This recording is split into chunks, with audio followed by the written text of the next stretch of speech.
被揸下體，差啲俾人奸埋啊！喺你最需要嘅時候，公廁出現喺你眼前，簡直係如獲至寶啊！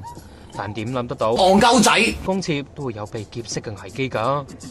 呢一座喺沙田城門河道嘅公廁，5月25號晚9點半，歲嘅盧威文就差啲喺度失身啦。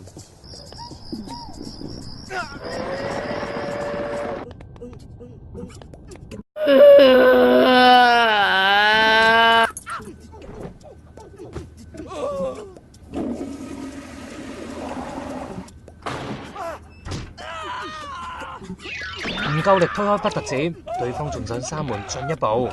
就喺呢個時候，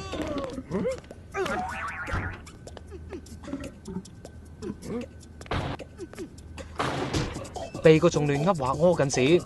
流馬車就指案件涉及暴力，9歲被告有16次案底，淨係非禮案就至少有7次。最近嗰次盧威文仲未夠6歲。今次如果唔係警察咁啱巡到，會有更嚴重嘅事發生。